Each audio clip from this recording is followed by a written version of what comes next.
In the charming suburb of Oak Hollow, an elderly widow named Mrs. Eleanor Brooks had one treasure she cherished more than her home: a 100-year-old oak tree planted by her grandfather.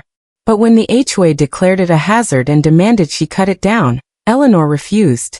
What started as a simple disagreement became a shocking war, one that uncovered an illegal land grab spanning decades.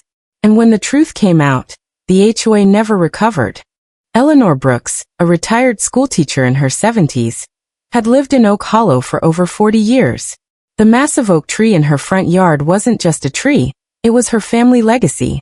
Her grandfather planted it in 1922 when the land was still farmland. That tree had shaded 4 generations of family picnics. Then, one bright Monday morning, a red notice appeared nailed to her mailbox. Immediate action required. Tree poses structural risk. Remove within 10 days or face fines. The HOA claimed the roots were threatening underground lines, but Eleanor had lived there for decades without issue. Eleanor tried to reason with the HOA president, Rick Stanton, a smug man in his 40s, newly elected and known for aggressive policy enforcement. "This tree is unsafe, and we have a responsibility to maintain order," he said almost gleefully.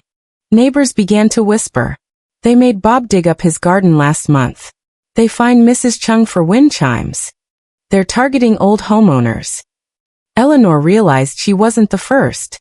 Eleanor contacted an arborist, who certified in writing that the tree posed no threat.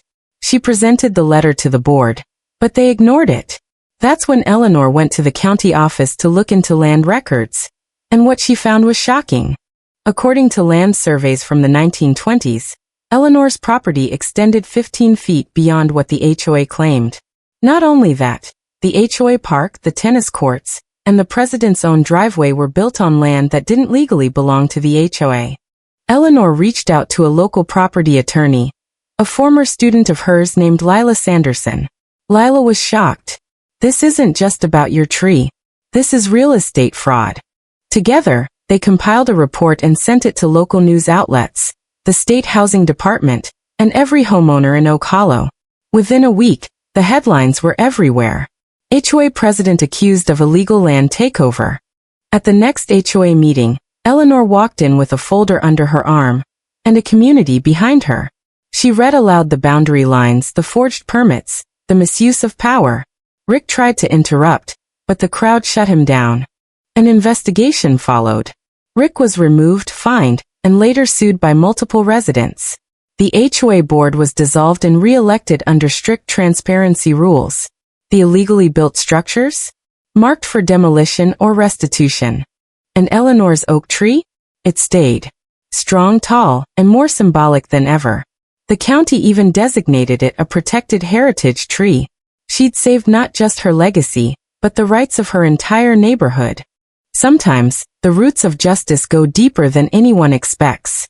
They tried to cut down her tree, but she cut down their lies. And in the end, truth grew taller than any fence they built.